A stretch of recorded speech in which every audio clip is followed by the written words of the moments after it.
kumaanisha nini? Okay, mtu mwingine nashukuru kwa kwenye kufungua njia nzuri. Mwingine? Naam. Karibu. Ya kingine ambacho tuliangalia kama Musa alionyeshwa nini? I think hapo kuna nafaa tuanzie. Sio? Kwamba Musa alionyeshwa nini? Aha, baada ya hapo tukaona ya kwamba Musa alionyeshwa mfano wa hekalu.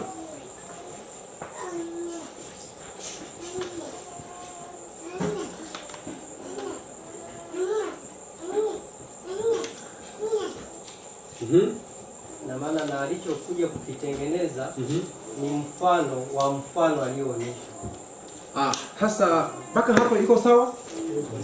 Au hayupo sawa? Musa alionyesha mfano ila hakutengeneza mfano wa mfano. Atengeneza ule aliouona. Sawa? Ehe. Sasa point hii ni ya muhimu kwa nini? Kwa nini ni vizuri ama ni muhimu kujua Musa alichokionyesha? Kwa nini nafikiri unajua si tunamjua anaitwa Frida. Anasema ya kwamba Wakristo tunakuwa tu weupe kama nini? Kama pamba. Yaani tunakuwa tu wazi, sio? Yeah. So ninafahamu baadhi ya minong'ono. Ni minong'ono kama ni nini? Ni hiyo. Kuna minong'ono inayosemekana ya kwamba kwanza wana matengenezo wa Tanzania mnaogopa wa Kenya. That's why mara ya kwanza kulikuwa na ile hali ya kuangalia kunaendaje, sio? Na ya pili wana matengenezo mnashuku imani za Kenya. Nyinyi unajua mbona? Cha tatu, imani ya tabia ya Mungu. Okay, kuna wale ambao wanazungumza mambo mengine ambayo of course hana hekima, kwamba amenunuliwa, sijui watu wamelipwa. Hayo ni mambo mengine ambayo hayana miguu wala mikono. Lakini cha msingi ni kwamba wanasema ya kwamba hatuwezi sikiza imani ya mtu ambaye hatupo imani moja. So wao wameshapima wakajua imani yao ni hii, kwa hiyo wakashapata ndani ya mioyo yetu imani hiyo haipo. Sasa hayo yote mimi yanisumbui mawazo na wala hata sio mambo yanayonipatia huzuni ya kwamba ninahuzunika ndani ya moyo wangu. Ila sasa nilikuwa naambia ndugu mmoja ya kwamba ujumbe wowote ambao ni ujumbe wa Mungu hautegemei chombo. Kwa hiyo ndani ya moyo wangu sina kiu na wala sina tamaa ya kuingia katika makanisa ya wana matengenezo kufunza. Yaani hiyo hata iko kwenye akili yangu. Sababu ujumbe unafaa upite mjumbe. Sio? Ujumbe unafaa upite nini? Mjumbe. Na kwenye hekima ya Mungu katika Biblia akaona ni vema ya kwamba ujumbe wa mpango wa wokovu ambao ni ujumbe wa Injili ukaweza kuandikwa na waandishi tofauti ambao wangeweza kufikia watu wenye akili tofauti. Kuna watu ambao Petro angewafikia, kuna watu ambao Petro angewafikia, Paulo ndiye angewafikia, sio? Danieli na kitabu cha Ezekia, zote hizo vitabu vinazungumzia ujumbe mmoja wa unabii. Mambo yaliyo pale Yeremia ameandikia, ila Mungu anapoinua wajumbe, lengo lake ni kwamba ujumbe ule ambao labda Danieli alikuwa nao ambao haukufikia mtu fulani, sababu Danieli katika njia yake ya kuwakilisha labda hawezi fikia akili fulani, basi labda Yeremia afanye kitu gani? Haifikie. So mbona nasema haya yote? Nasema haya yote kwamba mimi ndani ya moyo wangu namtafuta Elia, namtafuta Elisha. Namtafuta nini? Elisha. Ikiwa haya ni kweli, Elisha achukue joho, aendelee na nini? Aendelee na safari. Aweze kuwafikia wale ambao Wakenya waweze kufanya kitu gani? Kufika. Sasa si hiyo ndio ya maana? Ama ni nini nyingine? Kwani mimi niko kwenye kesi? Kesi ni ya nani? Si Mungu ndio ananiambia kwenye mahakama. So kama Mungu yuko kwenye mahakama, sasa wewe jina ndogo inakuhusu nini wasumbuka na mambo ya watu? Sasa hiyo ni kitu kidogo sana. Kwa hiyo aliye kwenye mashtaka sio Mkenya na wala sio Cyprian, sio Wycliffe. Aliye kwenye mashtaka ni nani? Kwa hiyo mimi kama ni mwenye dhambi sijafika. Sasa hayo ni kweli, hiyo isikusumbue. Mwenye mashtaka ni nani? Kwa hiyo tunatafuta watu ambao watashiriki katika ujumbe wa kumaliza kazi bila mipaka. Kwa hiyo sasa ndio lengo la mimi kuwarudisha hapa, kwamba ndio nimekuwa nikifunza kuomegea kile ambacho tunajifunza, ambacho tunaona nicho kweli. Mkipime muone ni kweli au si nini, sio kweli. Ila baada ya hapo utakuwa na shauku ya kwamba ni kweli, sio? Sasa kama ni kweli, pia ni vizuri kuwa na wazo ya kwamba tunaipeleka ujumbe huu kwa wengine kupitia njia gani. Kwa hiyo natamani ya kwamba tukitoka darasani angalau watu wanaenda kujifunza ujumbe huo tena, kutafakari kwa hekima ya Bwana, waubebe wawapelekea watu wengine. Sasa ndio maana nawarudisha hapa, tuone kama tunaweza pata njia rahisi ya kuanzisha mazungumzo na mandugu zetu kwa upole na unyenyekevu na upendo wote, kuwamegea mpango huu wa wokovu ambao tumejifunza kwenye hekalu. Ndio lengo la kurudisha hapa. Je, tulielewa mbona tunaenda pale? Liposa, najua sometimes nakumbuka miaka kama 3-4 ambayo imepita, tulipoanza kujifunza tabia ya Mungu, tukaanza kuona maswali kuhusu hekalu. Ukikaa hivi uanze kufikiri kuhusu somo la hekalu, kichwa kinakuuma. Sio kwa maana ya kitu kingine, ni kwa maana unashinda unafaa uanzie wapi kujifunza, unamalizia wapi. Hekalu inahusu unaanza kuiangalia kutoka wapi umalizie wapi.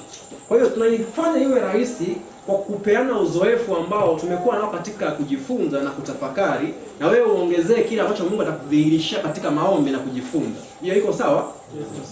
Haya, so kilichokuwa nyuma ya kuzungumzia hekalu la mbinguni hapa, nifafanue sasa. Ndio wewe ukienda kujifunza na mtu mwingine unajua ni lengo lipi lililokuwa hapa nyuma, sawa? Ukichukua mwaminifu kulingana na kitabu cha Waebrania, hekalu ambalo Musa alilolitengeneza ilikuwa ni mfano wa hekalu la mbinguni, si ndio? Ambalo hekalu la mbinguni limepewa jina lingine ambalo ni hekalu la kweli ama hema ya kweli, si ndivyo? Kwa hivyo unaweka hiyo chini. Kwa hivyo hekalu ambalo Musa alitengeneza ilikuwa ni mfano wa nini? Wa hekalu ya kweli, si ndio? Hekalu la kweli jina lake lingine ni hekalu la mbinguni, sio? Kwa hiyo hapo unaenda kutafuta kwenye Biblia na nukuu za Ellen White anachofafanua kuwa ndio hekalu la kweli na hekalu la mbinguni. Akikutolea kauli kwamba hekalu la kweli ni hiki, kwa hivyo shajua ule mfano ulikuwa unahusu nini, sawa? Ukishapata hekalu la mbinguni, kwanza kile ambacho utachokipata utapata ni hekalu la hema la kweli, ndio tulipata kwenye Biblia, kwenye vitabu vya Ellen White. So tulipopata hema ya kweli, tunajua kwamba hema ya kweli ni hekalu la nini? La mbinguni. Akataja moja kwa moja kupitia nukuu zile ambazo tulikuwa tumezisoma kwamba hekalu la mbinguni ni nini? Ni kanisa, sio? So ukishapata hapo uko na mtihani sasa hapo. Ndio sasa niwaambie mbona tulienda hapa. Huo mtihani ni kwamba unazungumziwa kwamba hekalu liko ni la wapi? La mbinguni, sawa? Ndio unaanza kuchambua neno la nini? Mbinguni. Mbinguni lazima ikuwe location ni wapi? Ni huko, sawa? Sasa huo ni utafiti uliokuwa nyuma lile neno mbinguni inamaanisha nini? Ila kuna kipengele kingine ambacho naweza ongeza hapa. Kama sijakosea kitabu cha Waefeso wa pili ama Waefeso mlango wa pili au Wakolosai mlango wa pili, mtaniambia ni gani ambayo inasema ya kwamba tumekaa kwenye kiti cha enzi mkono wa kuume pamoja na Kristo. Kitabu cha gani? Kitabu gani hicho? Waefeso 6:12. Confirm. It should be Ephesians, Colossians chapter 3 verse 1. Inasemaje? Colossians chapter 3 verse 1. Yes. Basi mmefufuliwa pamoja na Kristo. Now notice, sikizeni vizuri kwamba ikiwa mume, hapa anazungumzia kanisa. Ikiwa nyinyi kanisa mmefufuliwa pamoja na Kristo, yatafuteni yaliyo juu. Sasa nyinyi mliofufuliwa na Kristo, yatafuteni yaliyo juu. Kristo aliko ameketi mkono wa kuume wa Mungu. Ameketi mkono wa kuume wa Mungu. Yafikirini yaliyo juu, sio yaliyo katika nchi. Kwa maana kuna nyingine ila kuna hiyo ndio ya kwanza kwamba Kristo alipofufuka tulifufuka naye, sio? So kama Kristo alifufuka and then tukafufuka naye, then naye alipoenda akakaa kwenye mkono wa kuume wa Mungu, na sisi tuko wapi? Tuko mkono wa kuume wa Mungu, si ndio? Kwa hivyo sasa hilo hekalu la mbinguni lipo wapi? Kulingana na Wakolosai. liko na Kristo kwenye mkono wa kuume wa nani? Wa Mungu. Na usisahau Kristo alipofufuka, alifufuka akaingia mbinguni na ubinadamu, sio? Na binadamu ndilo hekalu lile tunalolizungumzia. Kwa hivyo Kristo anapokaa kwenye kiti cha Mungu wa Mungu mbinguni kama binadamu, hekalu hilo lipo halipo? Lipo, lakini halijakamilika. Si ndio? Hajafanya kitu gani? Halijakamilika, kwa sababu ijapokuwa kuna wale waliowahi kufufuliwa, akina Musa, akina Enoko na wale waliotangulia pale siku ya ufufuo ile ya Jumapili, kuna malaika, ila jengo lile alipo kamilifu. Sawa? Jengo alipo nini? Alipo kamilifu. Kwa nini alipo kamilifu? Kuna sehemu zingine za ukuta zimelala, sio? Ama hazijenguliwa bado, sio? Aya, nguzo imepatikana bado. Sijui kama tunaelewana. Basi mpaka hapo ndio neno lililokuwa nyuma ya neno kutafuta neno la hekalu la mbinguni ni kitu gani, na ndio iko nyuma ya kutafuta hayo yote. Haya, hii Musa alionyeshwa mfano wa hekalu, ndio watu wanazungumzia. Hii iko na yani, hii maana yake ni nini? Mbona haya yote tulikuwa tunatafuta? Mbona tutafikiria kwa nini? Mbona ilikuwa ni muhimu kujua ya kwamba Musa hakuonyeshwa hekalu la mbinguni, alionyesha mfano wa hekalu la mbinguni? Mbona ni muhimu? Anafikiri sasa, tutafakari pamoja. Mbona ni muhimu? Nafikiri kwamba alionyesha mfano wa hekalu la mbinguni, bali hakuonyeshwa hekalu la mbinguni. Mbona ni muhimu kwa kujifunza? Sababu ya muda. Kama alionyeshwa hekalu la mbinguni, then unafaa utafute hekalu hilo la mbinguni linafanana na mfano. Sio? Sio, tunaelewana vizuri? Ila mtu anapokuambia alionyeshwa mfano au kielelezo, then kitu halisia haukionyeshwa. Si ndio? Hii sentensi hii kwa kifupi unaweza sema hivi: Musa hamna chochote cha mbinguni, yani hakufunguliwa mlango makao ya Mungu akaonyesha chochote kilicho huko. Sawa? Hiyo ndio point. There is nothing heaven ambayo Musa alijua iko huko inakaaga aje. Alionyesha mfano, sawa? Kwa hivyo kama ni mfano, inaweza kuwa alionyeshwa picha. Unaelewa? Alionyeshwa picha kwenye njozi, au akaonyesha kwenye jengo kwenye mfano wa kwenye ndoto zake, ama kwenye sijui njozi whatever hiyo. Kama ni ndoto alikuwa sijui, kama ilikuwa ni njozi yeye ndo anajua na Mungu. Ila point ya msingi, Mungu hakufungua mbingu akamwambia hapo kwenye makao yangu kuna kitu kinakaa hivi. Sawa? Tunaelewana? Ndio ilikuwa point nyuma ya somo hilo. Sawa? Okay. Kwa hiyo tulihitimisha tukapata uhakika kwamba hekalu la mbinguni linazungumzia kanisa la nini? Waaminifu, watakatifu wa Mungu, sio? Kishamaliza siku ya kwanza. Siku ya pili tulijifunza nini? Ilikuwa jana, si jana? Tulijifunza nini? Hapo ndo tulizungumza mambo mengi. Jana point ilikuwa nini? So jana tulikuwa hapa tu Danieli ngapi? 8. Danieli 8:14. Kipengele kilikuwa inahusu nini hapo? Ya kwanza patakatifu kwanza. Haya, ya pili utakaso, sio? Sasa hii ni mambo ya kawaida. Sasa tuambie nyama ya somo letu ilikuwa nini? Nini ilikuwa hoja hapo? Ukipeleka mtu hapo, unataka ajifunze nini? Yes, Lemayan. Yaani kwa nauliza, utakaso ni nini? Na kitabu cha Danieli 8:14 ndio unauliza namna vitu viko hapo. Okay, mwingine? Yes. Msingi ulikuwa tunafikiria. Kwenye Danieli 8:14. Jua kutimizwa kwa siku 13. Utakaso kwa patakatifu, hiyo patakatifu ni nini? Ile kwa utakaso pale. Ilikuwa unatakaswa ni jengo au sio? Kwa hiyo tukaona kwamba kimsingi jengo lisingeweza kutakaswa, na tukaangalia kwanza maana ya neno lenyewe. Na tukasoma mambo mawili, tulitumia maneno mawili ya Kiingereza mpaka kwenye Kiebrania. Tukaona hata hivyo neno linalotumika hapo linamaanisha kupelelezwa ama na kuhesabiwa haki. Kuhesabiwa haki. Kwa hiyo tukaona kwamba kimsingi kilichokuwa kinahesabiwa haki, jengo haliwezi kuhesabiwa haki maana lenyewe halina maadili. Ndio kitu ambacho hasa tunaweza kukiangalia. Tunaona kwamba kimsingi ilikuwa sio jengo bali ni watu. Maana tunaona lile neno lenyewe linamaanisha pataweza unaweza pakaa mtu, watu au kama mahali. Kwa hiyo tukaona kwamba kutokana na muktadha basi neno lenyewe lilotumika pale lilikuwa linambeba kutakaswa kwa watu na sio kitu ama vitu vinavyoonekana kama jengo. Sawa. Mwingine? Amemaliza? Hiyo imeisha hivyo. Kwa sababu gundua sasa hekalu imeanza kuwa rahisi. Ila hapa kuna hadithi nyingi. Sawa? Ile umeelewa point.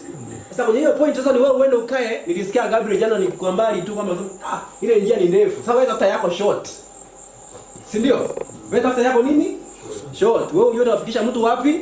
Hapa. Unamfikisha aje. Sasa si Mungu atatoa hekima. Ilo umeelewa. Sasa hapa cha msingi hapa tulikuwa tunatafuta pale Danieli 8 kuunganisha hiyo Danieli 8 na hii. Nani amegundua hiyo? Kwamba siku ya kwanza tulihitimisha kwamba hekalu la mbinguni ni nyoo zilizo hai, si ndio?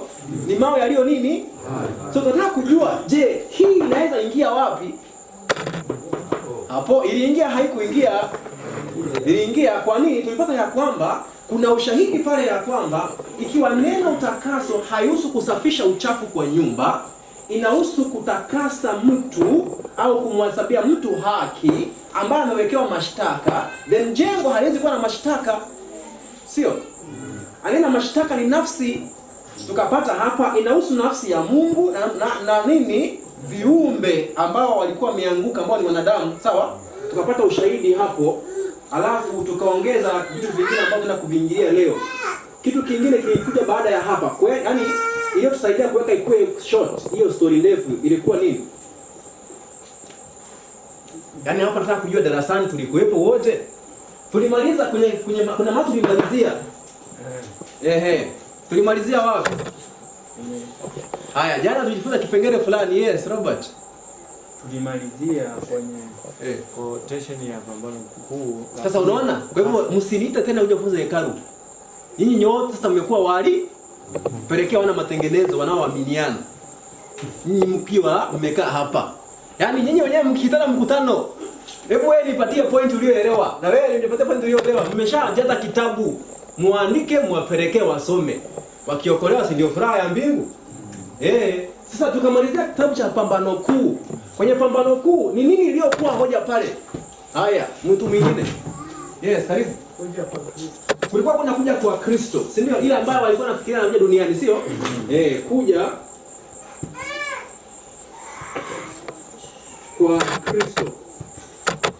Nini kuhusu kuja kwa Kristo? Unafanya nini kuja kwa Kristo? Mtu mwingine aongeze. Yes, karibu. Tuliona jinsi ambavyo imeunganishwa. Imeunganishwa nini na nini? Matukio manne.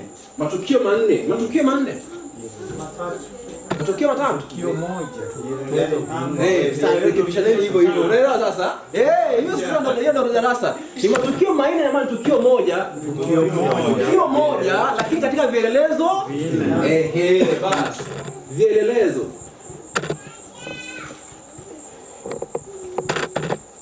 Na kwa kielelezo tukasema ya kwamba hauwezi tafuta maana ya kielelezo moja kwa moja. Lazima kuna kitu kingine maana yake. Si ndio? Mbegu, neno. Si ndio? Mchanga, mioyo. Kwa hivyo vielelezo ni lugha ya kutafuta maana. Sio? So, vielelezo vinne. Kielelezo cha kwanza, kielelezo cha kwanza wanawali 10. Cha pili nini?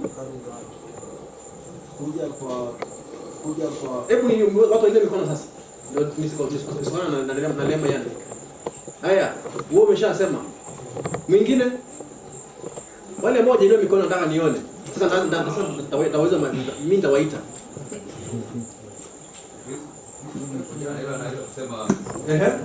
Labda wana harusi, vazi la harusi. Hamna hiyo. Haikuwepo. Yes. Kuja kwa Bwana. Kuja kwa Bwana kwenye hekalu lake. Sio hiyo. Kitabu gani hiyo? Malaki. Malaki ngapi? 3:1. Sawa, twende. Kielezo cha 3. Yes, Gabriel. Kuja kwa Kristo kwa mzee wa kuja kwa mfano wa mwanadamu kwa mzee wa siku. Danieli ngapi? 7:13. Danieli 7:13. Okay, ya mwisho. Hiyo Daniel 8:14. Daniel 8:14. Sawa. Sasa haya yote mmeelewa. Point ilikuwa nini? Point ilikuwa nini hapo? Yes. Pointi yako ilikuwa kusaidia kuelewa kwamba Bwana mfano hapo kwenye mfano wanawali 10 kwamba Kristo anakuja kufunga ndoa na nani? Unaona? Ni jengo ni mtu. Jengo ni mtu. Ndio hiyo inaunganika na hiyo kutakaswa. Nani anatakaswa? Ni jengo ni mtu. Jengo ni mtu. Sasa unaelewa? Nani ambaye hajapata jinsi ambao angalau utammenyea mtu kitu kidogo ulijifunza kuongea jamani? Nani ambaye amepata kitu? Aliyepata. Tumepata, sio? Kwa hiyo tulikuja hapa kuangalia. Yaani hapa unagundua hizi siku zimejipanga. Kama unaelewa siku ya kwanza, siku ya pili unaelewa, sio? Siku hii, kwa hivyo hapa unagundua unapopeleka mtu hapa unataka ajue kitu kimoja kwamba ikiwa wanawali walikuwa wanazungumzia Kristo kuja kwa patakatifu mno, ile ndio kazi iliyokuwa inawakilishwa pale, sio? Ambayo kwa kifupi ni bwana harusi anakuja kufunga nini? Ndoa. Ambayo ndio inayoitwa si ndio? Na atonement ndio ikuwe ifanyike, yani ndio atonement ifanyike lazima kuwe na cleansing, si ndio? Ama si ndio? Kwa hiyo tukagundua ya kwamba ndiposa tuweze kukua waaminifu kwenye kielelezo kisigongane. Wanawali wanatufunza ya kwamba bwana harusi anakuja afunge ndoa, wawe kimoja na mke wake, sio? Kwa hivyo hii atonement ambayo ndio utakaso inahusu jengo au inahusu jengo la malighafi iliyo hai. Jengo la malighafi iliyo hai. Good. Kagundua basi hiyo ikaunganika na Malakai kwamba bwana wa hekalu anapokuja kwenye hekalu lake anakuja kutakusa jengo la matafari ya dhahabu au jengo la ambalo ni wanadamu Walawi. Walawi, tukafungia kesi yetu hapo. Sasa tukamaliza kwa tukahitimisha ya kwamba yeyote utakayemfunza hivi akwambie umeasi, hiyo isikusumbue. Ushahidi wa maandiko unakupatia amani. Sawa? Kwa hivyo mkifunzwa, mkitoka hapo mwenda mfunze muite majina ya ajabu. Mumenunuliwa na Mzengoi. Sawa? Mkiambia kwamba Wakenya wameshawakoroga akili, wewe jua kwamba mimi ushahidi wa maandiko ndio nao ufahamu. Mambo ya Mzengoi na misaada yake haujui. Unachojua ni kwamba ulifunguliwa nini? Maandiko. Ama tulifungua nini hapo? Mzengoi aliwapatia pesa ngapi ndio kaamini haya yote? Chakula ya tumbo yako. Kwa hiyo huu ni ushahidi wa maandiko, hauhusu hela ya mtu, hauhusu cheo cha mtu, hauhusu imani ya mtu, inahusu ushahidi wa nini? Maandiko. Wa maandiko. Hiyo inatosha. Yawe ya Mzengoi, mleta muulize Mzengoi. Sawa? Na Mkenya pia mtafute mahali yanapatikana. Baka hapo. Asante. Sasa hii somo mpaka hapo utagundua ya kwamba at least tumepiga hatua ya kuelewa patakatifu, lakini tumekaa sana mahali tatizo lipo ambapo ni patakatifu mno. Sawa?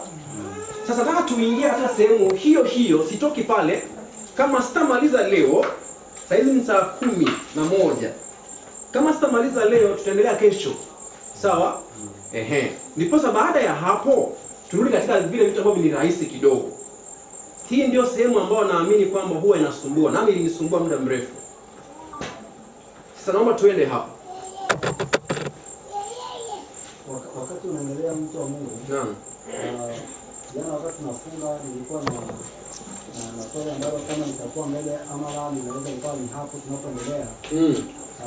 Tumeona hayo yote ni msingi wa kudhibitisha na kuona ndivyo ilivyo.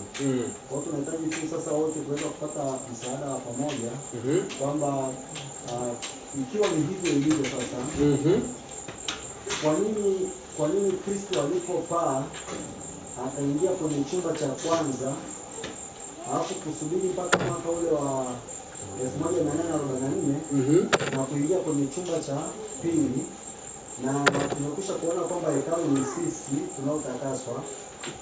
Yeye alipopaa aliingia sehemu gani ya kwamba ni chumba cha kwanza katika ile hekalu yake ambalo ni jamii ya walio hai katika roho?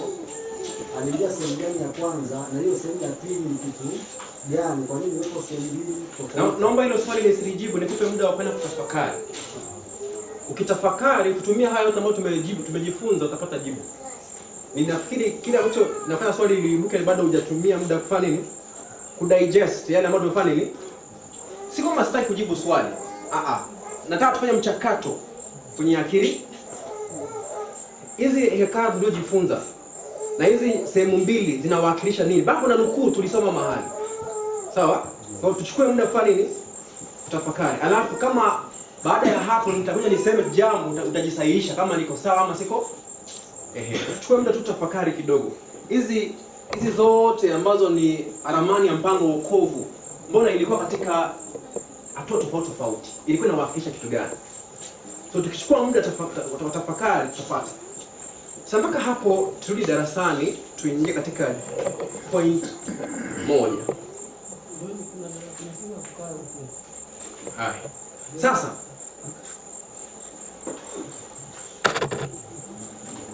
huyo amesimama asisikie. Mimi kwa sababu ya hao msumbua. haya, naomba Aaron njoo. Leo tunaenda kufanya kitu kinaitwa usomaji sana. Kwa hivyo nitaomba mtakuwa speed kuandika si nukuu kwamba kila kitu, andika kama ni fungu na point. Sawa? Leo nataka tusome sana. Sawa? Okay. Kuna kipengele ambacho nataka tukizungumzie mwanzo kabisa ambacho ni Zakaria. Ndugu Aaron, naomba usimame. Zakaria 6:12 hadi 15. Sisi kama nategemea hii ambayo nimetafsiri kama itakuwa accurate ama itakuwa accurate. Zakaria 6:12 hadi 15. Asema ukamwambie ukisema Bwana wa majeshi asema hivi ya kwamba tazama, mtu huyu ndiye ambaye jina lake ni chipukizi, naye atakuwa katika mahali pake, naye atalijenga hekalu la Bwana. Naomba turekebishe hapo. Naye atakuwa katika pahali pake. Mfano kama imeandikwa hivyo. Ndio umesema. Naye atakuwa katika mahali pake. Hivyo. Kila mtu mwenye maneno imeandikwa hivyo. Hii nimetumia Kiingereza nikaitafsiri moja kwa moja. Sasa confirm zeni zinasema jinsi ambavyo yake imesema. Kwa Kiingereza ni kwamba atachipuka kutoka mahali pake. Atachipuka kutoka mahali pake. Si kama atakuwa mahali pake. Hiyo yenu inasemaje?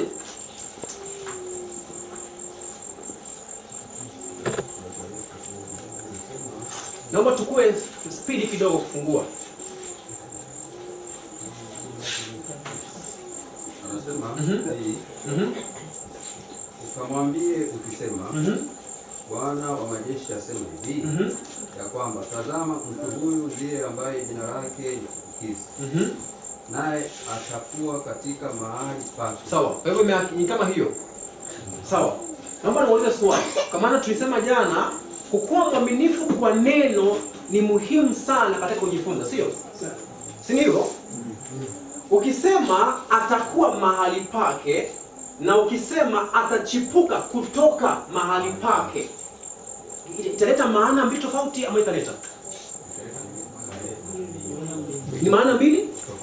Kwa maana ukisema ya kwamba hapa anaposema atakuwa inaweza kuwa ni to grow. Atagrow. Atakuwa mahali pake. Still haifiki hapo. Niwapatie mfano mtaelewa kwa nini naenda pale. Yaani mimi sikujua kama hiyo iko hivyo. Yaani sikujua mimi Kiswahili changu iko hivyo. Amesoma na nikaanza nikagundua hapo. ukisema mzee Ngoi atakuwa pahali pake, hapo pahali pake ni wapi? Si ni hapa? Na ukisema mzee Ngoi atachipuka kutoka, chipukizi atachipuka kutoka mahali pake, baada ya hapo sema naye atakuwa katika mahali pake, naye atalijenga hekalu la Bwana. Naye atalijenga hekalu la Bwana. Naam, yeye atalijenga hekalu la Bwana, naye atauchukua huo utukufu. Ataketi akimiliki katika kiti chake cha enzi. Na kutakuwa na kuhani katika kiti chake cha enzi. Na shauri la amani litakuwa kati ya hao wawili. Naomba komea hapo. Endelea tu. Na hizo taji zitakuwa za Heldai na Tobia na Yedaya. Na kwa fadhili za mwana wa Sefania. 15. Nao walio mbali hizo kuu sasa, na wale walio mbali watakuja na kujenga katika hekalu la Bwana. Watakuja na kujenga. Hivyo tu. Watakuja na kujenga katika hekalu la Bwana. Hivyo tu. Yes. Ndio kusaidia alipo. Hiyo kusaidia ilipo.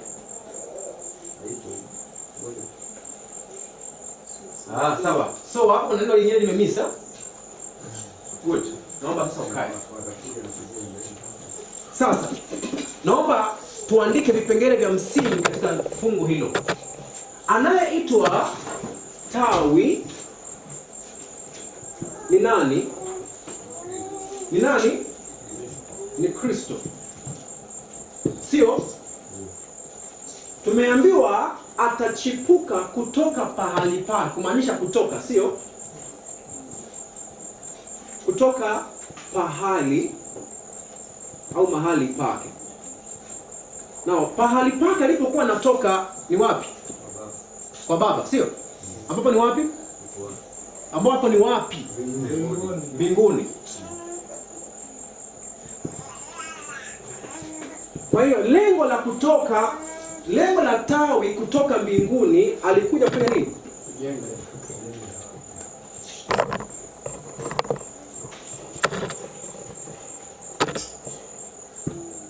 Sawa?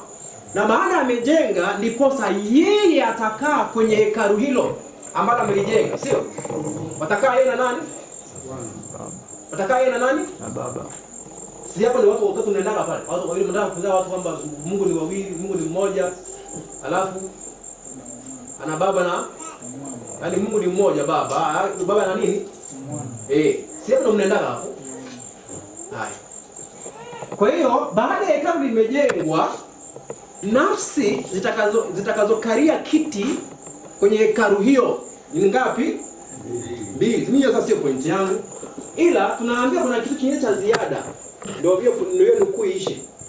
Kwamba kuna wale ambao wako mbali, sio? Walio wapi? Watasaidia. Si ndio? Sasa hii mbali, walio mbali wanayosaidia mbali wapi? Kwa maana hii inapozungumziwa tawi yuko wapi? Mbinguni, sio? Kwa wanaposema walio mbali na wapi? Mbali na mbinguni, sio? So wanaozungumziwa hapa ni wanadamu. Sawa? Hawa wanadamu wale ambao wameshanyakuliwa na huyu tawi au ambao ameshawachukua wamekuwa wafanyikazi wake, watakuja kumsaidia yeye wajenge nini? Hekalu. Si ndio? Swali. Ndio kesho pia nisije kufanya kile ambacho tumefanya 30 minutes ago. Tunaifanya sasa katika somo hili ndio tusikuje kurudia, sio? Swali. Mbona niwapeleka hapa? Ikiwa kuna hekalu hekalu tayari, sawa?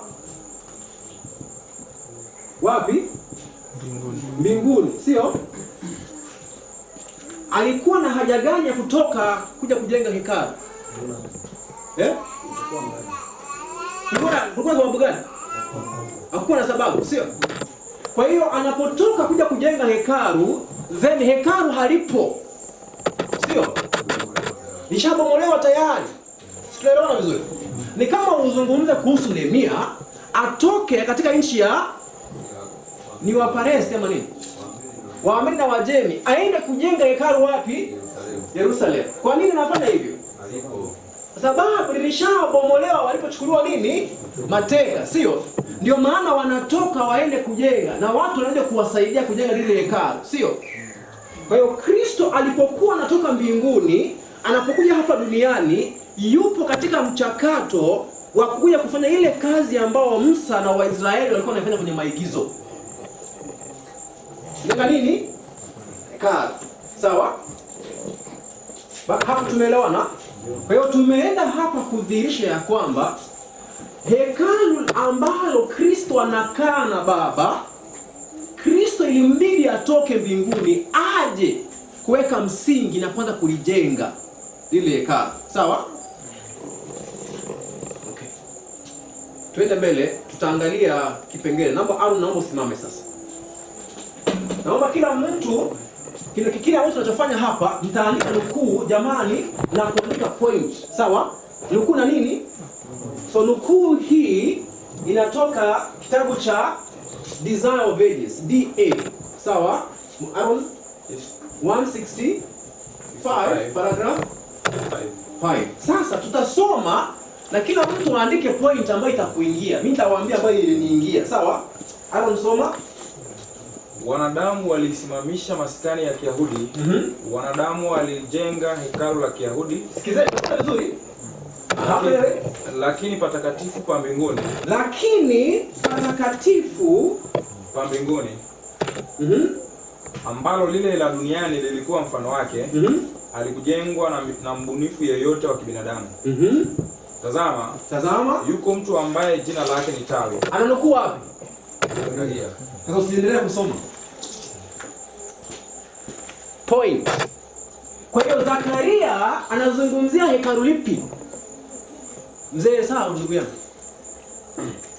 Zakaria anazungumzia hekalu lipi? Hekalu hilo la mbinguni, Kristo anapotoka mbinguni liko huko. Hamna? Hello. Wangapi tuko pamoja? Wangapi ambao wanaunganisha vitu fulani hapa? Tena kwa shara mkono. Sio imetosha. Kwa hiyo Zakaria anapozungumzia, hii ni Zakaria. Zakaria anapozungumzia Kristo kutoka mbinguni kuja kujenga hekalu, hekalu linalozungumziwa linalojengwa ni hekalu la nini? Duniani jamani. La mbinguni. Sawa? Don't worry. Lazima tutafanya tu hiyo kazi. Itaingia tu baadaye. Ndio maana niwaambia somo la hekalu si ngumu kwa maana hamna utakuta maelezo. Itachukua muda kufanya nini? Kuondoa ile sumu ya joka ambayo kwenye nini? Kwenye akili. Kwa hiyo taandiko kwenye point ya msingi ni kwamba jengo ambalo Kristo analijenga anapotoka mbinguni ndilo linaloitwa patakatifu pa nini? Sasa sikizeni vizuri.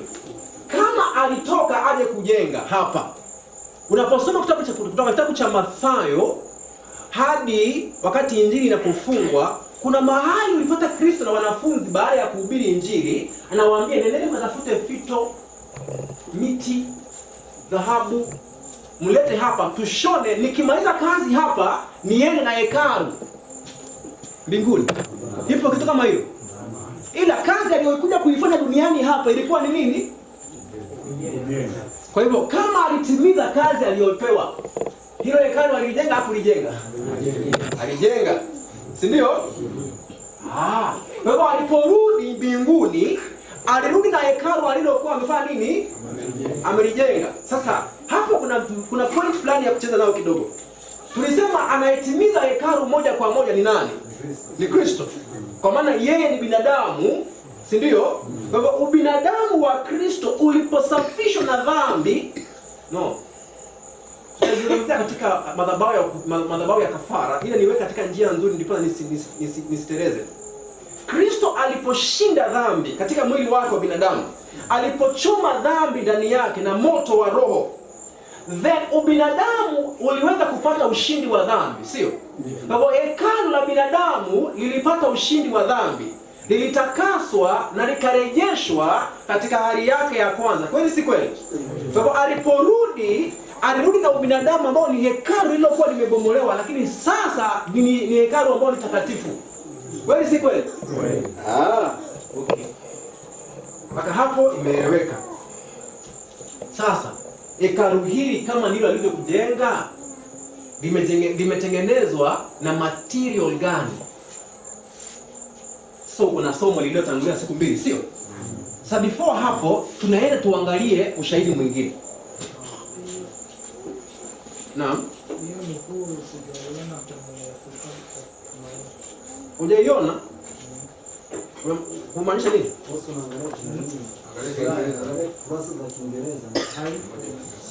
Kiingereza? Hiyo ndo hayo maneno ndo hayapo. Hayapo? Yapo. Waangalie vizuri. Yapo, yasoma vizuri. Angalia kurasa za Kiingereza, angalia na paragraph yapo hivyo hivyo. Hayapo. Ngoja tuangalie. Tuhakikishe sio? Taangalia kesho. Hapana, wewe uangalie kesho na ni Mkenya amekutolea. Tuna vitu confirm, sio? Sasa mimi mbona yangu iko nayo bwana confirm nisije unajua mimi naachelewa usije ikasemekana wale bwana kwa mambo yao ya Kenya. Hii hapa.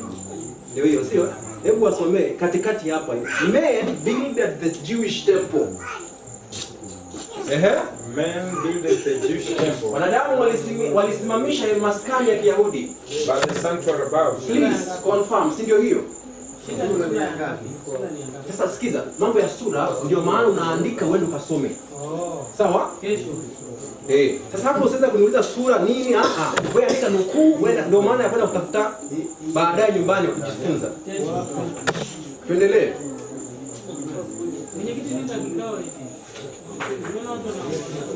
Hello, haleluya. Kama haipo, Inaanza kusema hivi. Ni ile 165 iko hapa hapo sawa. Sawa, kama ipo hapo hapo, yani mimi nachotaka msahihishe ipo. Kurasa wa 115. Hayo mengine mwende mfanye nini? Tafute kule. Halo, wana darasa? Amba turudi kila mtu mahali pake. Mzee Kasanga. Niombe tusimame uwatangazie, uambie ni sura gani hiyo. Ila sio ngumu. Kurasa wa Kiswahili ni 112. Inaenda hadi ukurasa wa 113. And by the way, ni clarify. Ninapoweka nukuu hapa, si lazima nukuu imeanza toka mwanzo. Sawa? Alikuwa katikati ya. Mimi nachukua kipengele. Kama nikianza kuchukua nukuu yote hapa, haitajaa kwenye screen, tutachukua screen nyingine, sio? Tuandike hizo sasa kwenye Kiswahili. Kwenye Kiswahili 112 ya 6. Sawa, imeshatoshea hapo. Aroni, naomba nisomee hapo tunapoendelea. Kazi ya Kristo kama kwanza nukuu. Ni pambano kuu ya 1888 page gani?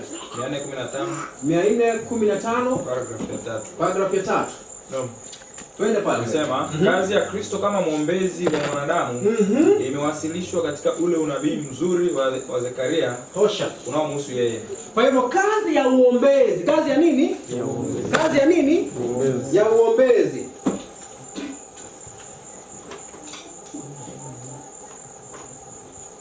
Kazi ya uombezi si ndio kazi ya upatanisho? Ama ndio upatanisho. Ndio upatanisho wenyewe, sio? Hiyo kazi imewakilishwa na unabii wa nini? Okay. Kwa hiyo tunapozungumzia kwamba Zakaria anapozungumzia Kristo kuja kujenga hekalu ni sawasawa na Kristo kuja kufanya kazi ya uombezi, sio? Kwa hivyo huu uombezi unaofanyika, huu upatanisho unaofanyika, nani anayofanywa? Ni Mungu na wanadamu. Ni Mungu na wanadamu. Wanadamu, sio? Kwa hivyo anayepatanishwa, anayekuja hapa kuzungumziwa, ndiposa arejeshwe katika nafsi yake ya kwanza, katika hali yake ya kwanza, ni yule ambaye alibadilishwa, sio? Lakini cha msingi hapa ni kwamba tumeshapata nukuu ya kutusahihishia ya kwamba haya yanazungumzia Kristo na kazi ya Kristo. Na tumeshajua hekalu hapa ni la mbinguni, na hiyo ndiyo kazi ambayo Kristo alitoka mbinguni kuja kuifanya. Sawa?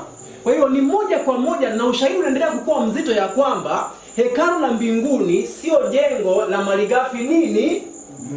Wangapi wanapata amani ndani ya moyo wao sasa? Tunapoendelea. Hofu itoke, sio? Mwanzo tunatoa ushahidi. Okay. Hiyo tumeisoma. Kwa hiyo sasa tupate hapa kwenye sasa tuliko kwenye maandiko. Ninafurahi asubuhi. Kuna watu walikuwa wanasema ya kwamba hebu kidogo tupatie maandiko sasa. Sio? Nikawaambia hivi, sikizeni. Wakati mwingine ukiambia mtu kitu fulani kwa makini. Mimi kama mimi mwenyewe ukiniambia usinisomee nukuu za Ellen White, nisomee maandiko na nipatia kazi rahisi sana. Kwa maana kwenye maandiko yanasema mambo yanapoka tu. Sisi hapa wa Adventista tuko na kesi kwa maana tuko na wingi wa utajiri. Hiyo ndio tatizo. Wingi wa nini? Wa utajiri. Ila maskini bado. Unaelewa? Ila kama ni kwenda kwa maandiko, mbona kazi rahisi? Mbona kazi ni nini? Rahisi. Okay.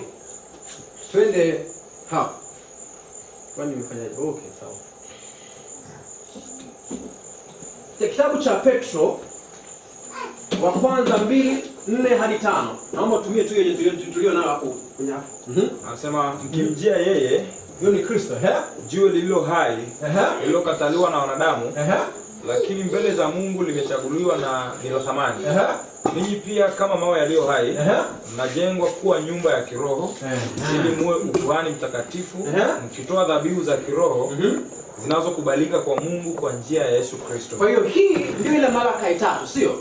Kwa hiyo sisi wakati ambao tumekuwa mawe yaliyo hai, tunapokuwa tunajengwa katika nyumba ya kiroho ya Mungu, tunakuwa makuhani, tunakuwa ukuhani mtakatifu.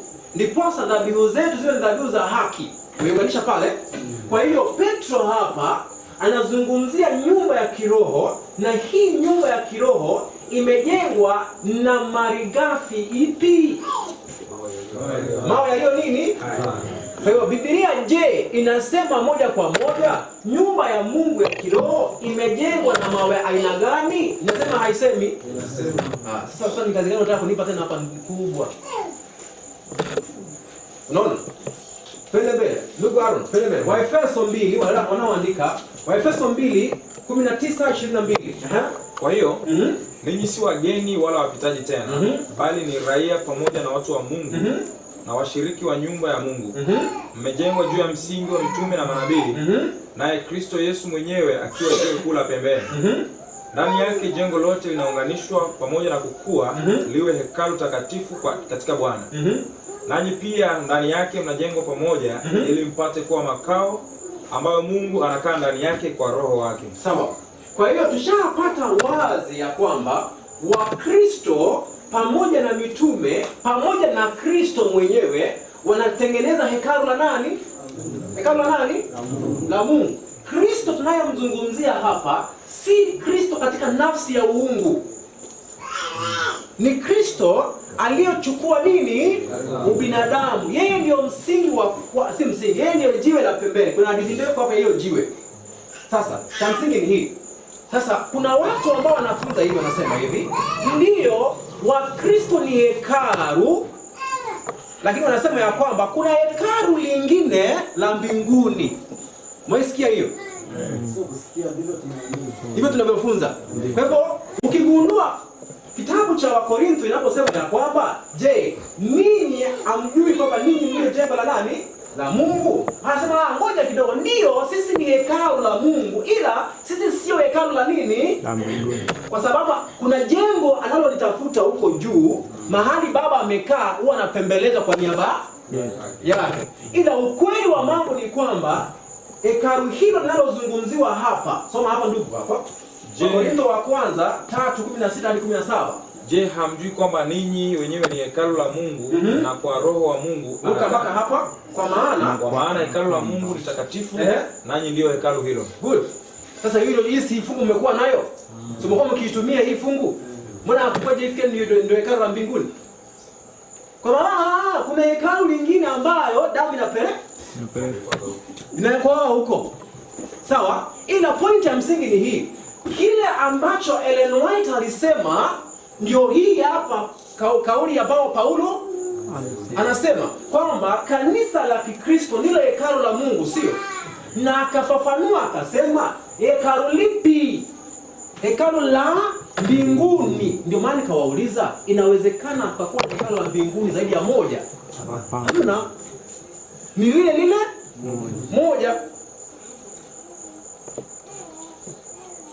Naomba mpaka hapo tuone kama tunaweza songa mbele kidogo. Tusome nukuu hii. Hii nayo inatoka kwenye kitabu kinachoitwa pamphlet. Nilishaelezea maana ya PH 079. PH ni pamphlet. Yaani pamphlet kama vile ambavyo unatoa pamphlet upeane. Kwa hivyo pamphlet hiyo namba yake ni 70 ngapi? 79. Ukurasa ni wa 21 paragraph ya nini? Ya kwanza. Naomba tusome. Tunda la Roho ni nini? Je, ni huzuni, majonzi, kuomboleza na machozi? La sivyo. Tunda la Roho ni upendo, furaha, amani, uvumilivu, utu wema, imani, upole na kiasi. Neema hizo zitaonekana katika kila jiwe linalosaidia kuunda hekalu la Mungu. Good. Kwa hiyo ndio wewe na mimi tu qualify kukua jiwe lililo hai, kujenga hekalu la Mungu. Lazima tunda la Roho ambao ni haya yote, neema hizi ndogo ndogo zionekane wapi? Okay, swali. Hapa amesema kwamba ndiposa uwe jiwe hili uwe na mafungu mangapi? Amesema haya. Amesema ujue doctrines ngapi? Hamna. Si ndio? Kwa hiyo lengo la doctrines zote, lengo ya mafungu yote, mwisho kabisa Mungu anatarajia ujaa kwenye akili hapo. Mwende kubishana na watu. Lengo la mwisho kabisa ni kwamba neema hizi ndogo ndogo ziwe kwenye jiwe. Sawa? Ndiposa inapopeleka kwenye jiwe haiendi kombo na jiwe la pembeni. Nalikumbuka jiwe la pembeni? Ni nani huyo? Yesu Kristo. Kwa hivyo kama Yesu Kristo jiwe la pembeni linatoshana hivi, kwa hivyo mawe yanayofuatana hapo lazima yakuwe yanafanana na lile la nini? La pembeni pale. Kwa hivyo Kristo anatamani ya kwamba sisi sote aanze kutumia kweli anaotuletea, ukweli huo utusafishe, ndiposa sisi tuwe mawe yaliyojaa neema yake.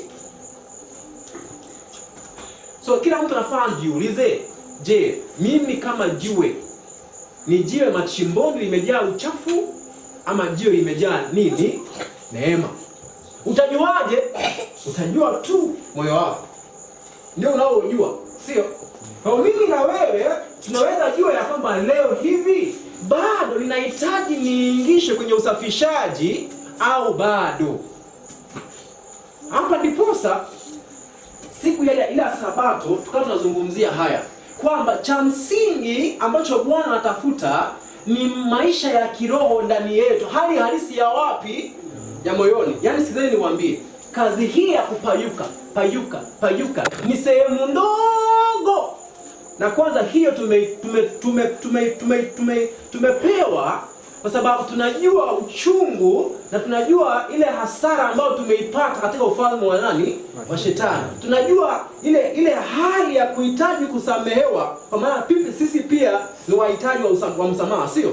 Tunajua ile hali ya kujaribiwa na dhambi. Kwa hiyo inabidi tuende tuwalilie wanadamu wenzetu. Hiyo ndio maana tu ya kuongea.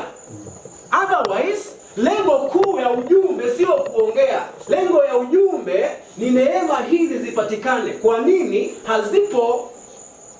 Kama ujumbe unapokuja, lengo ni kwamba usafishe yani nafsi iliyopokea. Tuelewana? Anyway, tuende mbele. Mawe yote hapa hayafanani kwa ukubwa wala umbo. Lakini kila jiwe lina nafasi yake katika hekalu. Kwa hivyo hatuwezi fanya kitu gani? Hatuwezi lingana. Lakini kila jiwe lina nafsi yake katika nini? Hiyo nukuu inaendelea. Ndani ya hekalu hakuna hata jiwe moja lisilo na umbo kamili. Kila jiwe ni kamilifu, na katika utofauti wake kuna umoja unaounda ukamilifu mmoja. Jambo moja ni hakika. Hiyo sasa mimi nilopeleka pale. Jambo moja ni nini? Hakika. Mimi mengi sijui.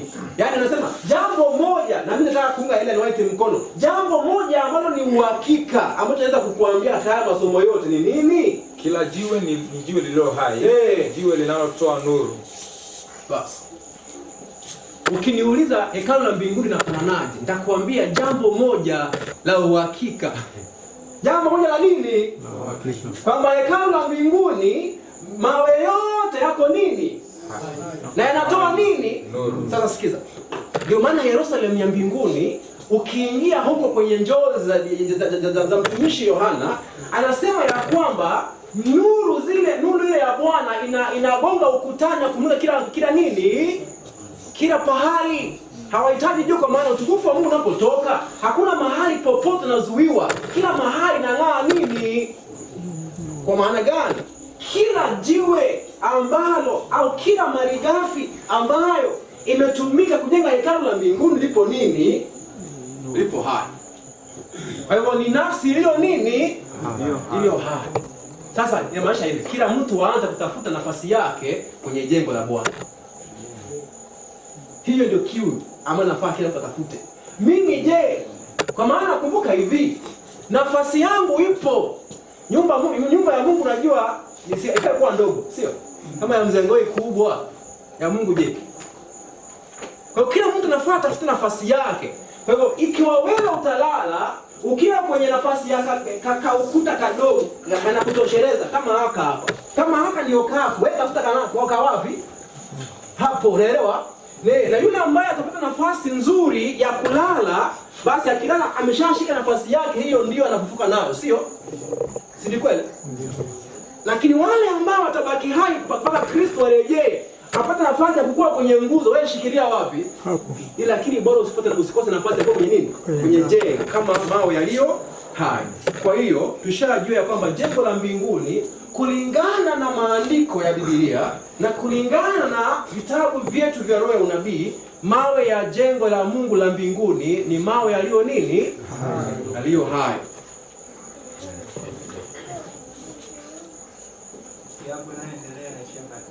Hiyo tunye tusome ya kwanza ndio hii inaendelea. Sasa hivi mzee Kasanga utanichelewesha. Tumalize tu tutawaendelee.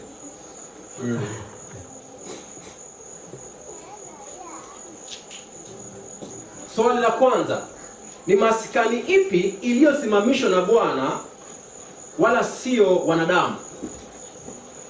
Jibu. Ni maskani ipi iliyosimamishwa na Bwana na wala si binadamu? Hema la mbinguni. Je, ni jengo lililojengwa kwa vitu visivyo na uhai kama vile dhahabu, fedha, miti iliyokatwa, ngozi za mbuzi, ng'ombe, yote hiyo, bomboo, au ni jengo lililojengwa kwa viumbe walio hai? Hiyo ni Mkenya amesema. Andiko. Ikiwa patakatifu hilo lilikuwa tayari lipo mbinguni, kwa nini basi Yesu aliacha mbingu ile aje kulijenga? Mbinguni halikuwepo. Mwisho, kwa nini Yesu anahitaji wale walio mbali waje wamsaidie kulijenga? Kwa nini? Kwa nini ana nguvu ya kumaliza kujenga hekalu? Mbona anahitaji walio mbali waje kumsaidia? Simuone kwa sauti nzuri. Kwa maana wao ndio sehemu ya nini? Ya hilo hekalu. Kwa kumsaidia inamaanisha yeye hawezi kamilisha. Anahitaji sehemu zingine, sio? Basi. Je, hekalu hilo ambalo Yesu mwenyewe lazima alijenge ni jengo lililojengwa kwa mikono ya wanadamu au ni jengo linalojengwa na Mungu? Linalojengwa na Mungu. Mungu wabariki. Zakaria 6 tumeisoma, bali umeshajua maana yake. Sasa naomba tuwe kitabu cha Zaburi. Zaburi 23:6. Naomba nisaidie ndugu. hakika wema na fadhili zitanifuata siku zote za maisha yangu, nami nitakaa katika nyumba ya Bwana milele. Sasa wangapi ambao sasa leo umeelewa maana ya ombi na tamaa ya Daudi? Anataka kwamba yeye tu, yani hii dunia ikiisha, yeye tu anataka akae kwa nyumba ya Bwana au akimchezea Bwana tu muziki kule. Ndio maana ya hiyo. Hamna. Kwa hivyo kukaa kwa nyumba ya Mungu vile inamaanisha yeye ni sehemu gladness. Umeelewa hiyo? Ufunuo 3:12. Nasema vipi? Yeye ashindaye nitamfanya kuwa nguzo katika hekalu la Mungu wangu, wala hatatoka humo tena kamwe. Nami nitaandika juu yake jina la Mungu wangu na jina la mji wa Mungu wangu, Yerusalemu mpya ushukao kutoka mbinguni kwa Mungu wangu, nami pia nitaandika juu yake jina langu jipya. Asante. Kwa hiyo tushajua sasa ahadi ya kanisa la Philadelphia haimaanishi kwamba wanataka kufunganishwa na jengo fulani. Inamaanisha kwamba wao ndio nini? Ndio jengo. Sawa? Sasa imeingiana vizuri? Okay.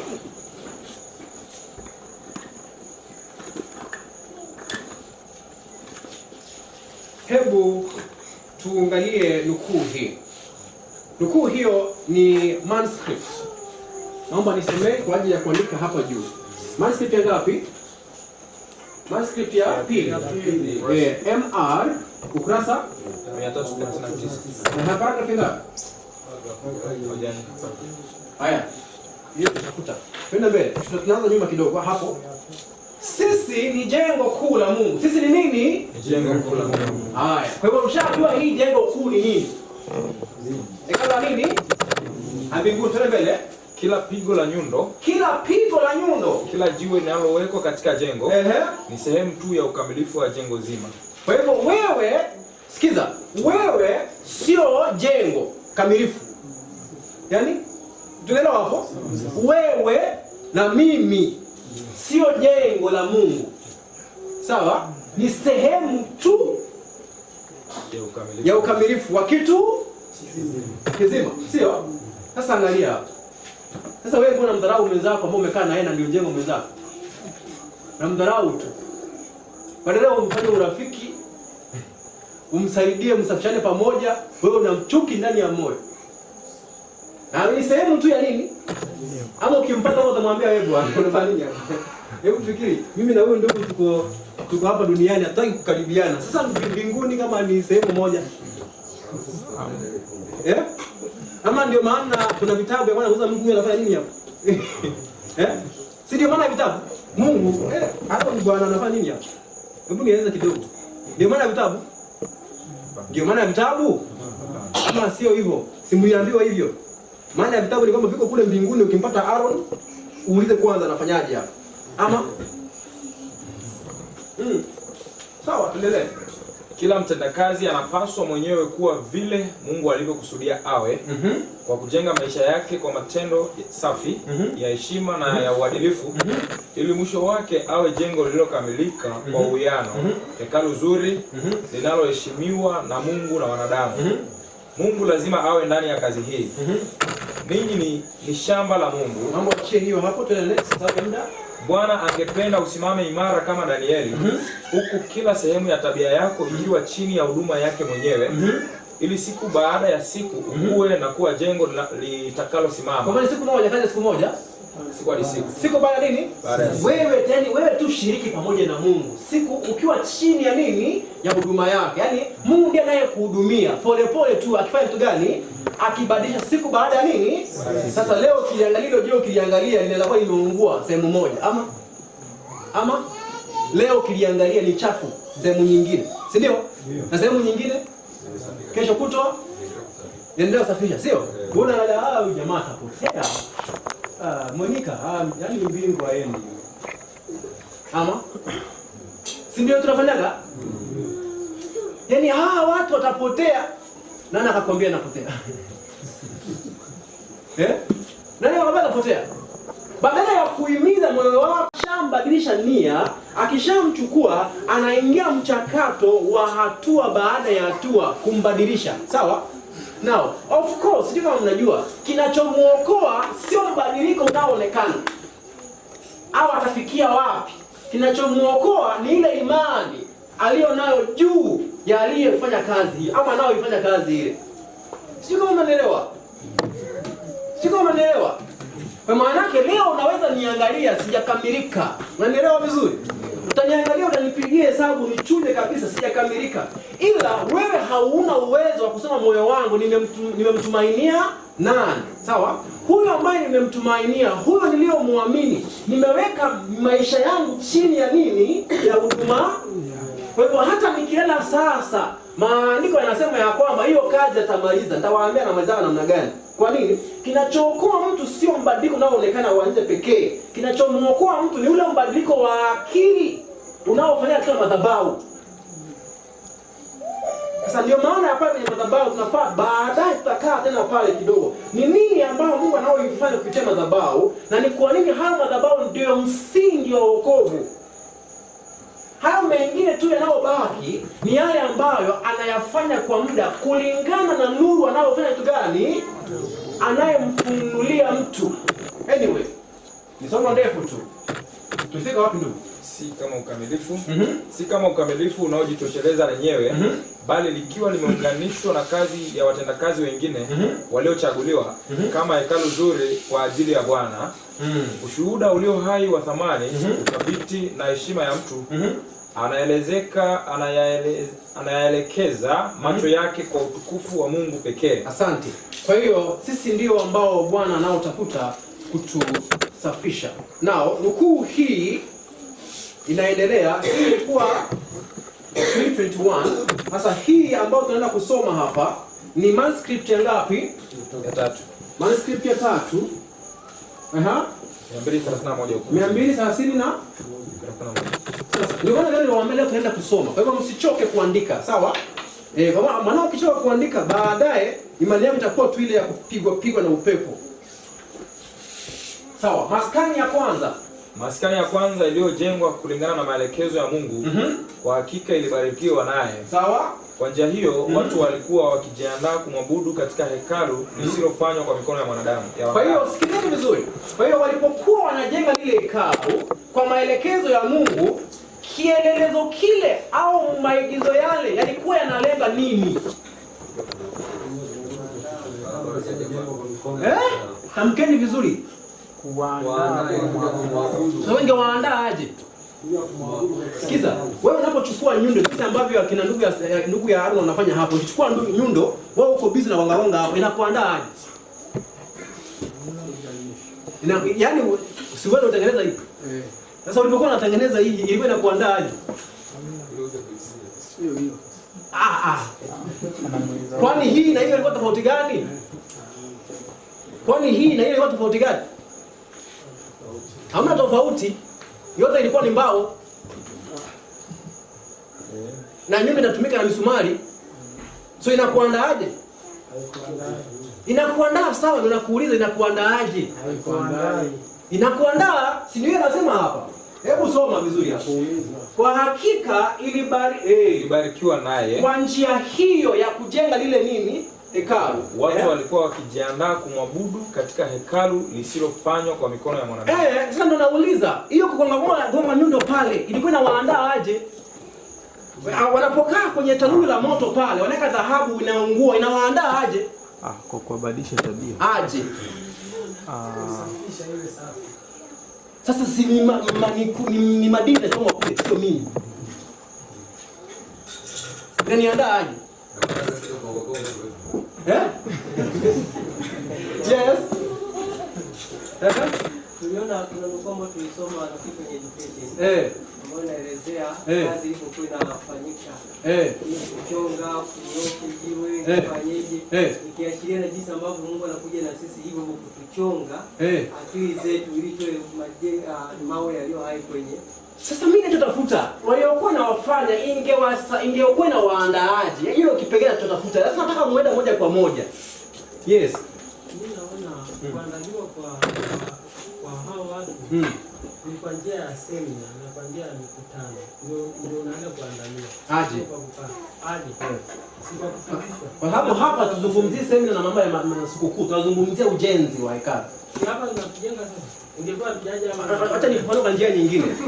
Unachouliza labda hajaeleweka. Lakini wengi wanajibu kwa vile hajaeleweka. Labda uliuliza kwa mfano, ukatoa mfano ndugu Haruna anapogonga ile kitu ambacho anamwandaje. Nafikiri swali unalouliza sasa ni kwamba kile walichokuwa wanakifanya wao kwenda ile hekalu na kuabudu ndio nyana na hekalu ilikuwa inawaandaa nini? Kwa nini unafikiri au yanaofanya tofauti na hiyo? Ni sawa. Maana inamwandaa kuja kutumia baada ya kutengeneza. Kwa hiyo yeye tu hapa alikuwa busy at pulpit, yeye pulpit kwa anataka pulpit hapa. Hiyo tu. So wangapi ambao mko mashambani kazi yetu ni kulima, because uko shambani unalima tu. Unaandaa hizo mbali. Kwa hiyo sasa wewe lengo lako ni kupanda. Ndio maana Mungu anatuambia tutoke mjini tukuje huko. Wewe uko tu busy, wewe uko tu shambani unalima. Wewe mimi nalima tu nipande. Au unalima ili uje upate mavuno. Sasa mbona acha nifanye kwa rahisi. Everything ambayo Bwana ametuambia tufanye hapa duniani ni mfanyikazi wa kutusaidia kuona yale yanayofanya au yanayotakikana kuyafanya ndani ya maisha. Nieleze hivi, unapoenda shambani, naona nachukua jembe, sawa? Unaanza kutifua mchanga. Akili zako zinafaa ziende zaidi ya kutifua ile mchanga. Uanze kujiuliza, mimi moyo wangu umetifuliwa hivyo. Mnanielewa ninachomaanisha? Je, moyo wangu umeandaliwa ndiposa mbegu ya neno ipate nini? Tunaelewana vizuri? Unapokuwa umeweka kamumea kamhindi chini, alafu baba naomba, yani ukitoka asubuhi unaangalia mvua inyeshe, alafu ndiposa ifanye nini? Imee. Unafaa usikue akili mezo na hiyo kazi, uanze kujiuliza, lile neno la Bwana leo lipande ndani ya moyo wangu. Je, nimeomba Roho Mtakatifu maji ya masika ya Mungu ndani ya moyo wangu ndiposa neno limee? Sio kuuliza. Wewe unafikiria ndugu Haruna alikuwa tu yani kenye Mungu alimpa nafasi ya kujenga hii pulpit. Yaani yeye tu akondoka msumari tu hapo. Careless. Yeye ni kama anajenga pulpit. Ama pia ulikuwa unafaa ujifunze hapa. Kuna mahali nahitaji kushikanishwa katika maisha yangu. Point ya msingi ni hii. Yote waliokuwa nayafanya ni injili katika matendo, ndiposa waone yanayofaa kufanyika hivyo hivyo na katika nafsi ya kiroho ndani yao. Sio kama naelewa vizuri. Na ndio maana Kristo unapomuona anapofanya kitu chochote pale, akifanyi kwa maana ni majukumu.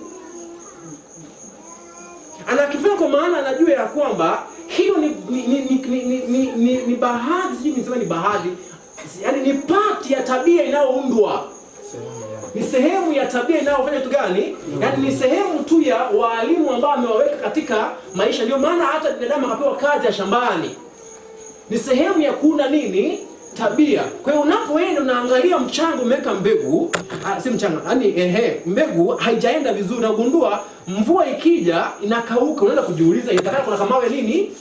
Chini. Ndiposa mfano wa Kristo anakuja kukumbuka, na mimi mbona ninakuwa Mkristo leo lakini kesho Ukristo wangu umefanya nini?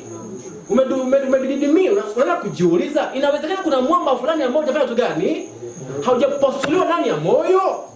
Unapoona injili uliyokuwa unaipenda inaanza kufifia ndani ya moyo, unajiuliza inawezekana kuna miiba ambayo inanyonya nini? Uanze kuitafuta. Sio kama mnaelewa vizuri. Kwa hiyo ujenzi wa hekalu au kuwa ni drama wanaofanya tu wafanya wajengee Mungu aende ateremka kae hapo muonage huko. Ilikuwa ni kazi nao itenda ndiposa Mungu awasaidie katika utoto wao waelewe kuna ushirika unaofaa waufanye katika kubadilisha maisha. Kwa maana anapokuwa anafanya ile kazi anawakilisha yanayofaa yafanye katika maisha yake mwenyewe. Wangapi mmenielewa? Oya, twende mbele. Hekalu lililo mbinguni. Mawe ya hekalu. Na. Yaani tumeongea mengi mpaka ile point ya argument ya theology imetupita. Tumeingia spiritually sasa. Sasa theology ilikuwa hapa sasa. Kwa hiyo walipokuwa wanajenga hiyo, naomba arudi kuanzia hapa mpaka hapa. Sasa hapa ndio kuna theology. Sawa? Theology ya kuja hekalu la mbinguni iko hapo. Twende hapa. Kwa njia hiyo watu walikuwa wakijiandaa kumwabudu. Wanaandaa nini? Wao. Wanajiandaa. Kumwabudu katika hekalu lisilofanywa kwa mikono ya wanadamu. Hekalu lililo mbinguni. Kwa hiyo kazi iliyokuwa wanaifanya wao ilikuwa inawaandaa wao kumwabudu Mungu katika hekalu la nini? Si ndio? Walielewa hiyo? Ndio maana ya Mungu kuliondoa lile hekalu likapelekwa Babeli. Hii kitu wafanye nini? Haiwasaidii. Sawa? Ifanye nini? Haisaidii. Nafanya kitu gani? Naiondoa. Twende mbele. Mawe ya hekalu lililojengwa na Suleiman yote yaliandaliwa machimboni. Sasa sikiza hapo sasa anaanza kutumia theology fulani ya kuandaa kitu fulani cha kiroho. Mawe yaliandaliwa wapi? Machimboni. Kisha yakaletwa mahali pa ujenzi wa hekalu. Yaliunganishwa pamoja bila sauti ya shoka wala nyundo.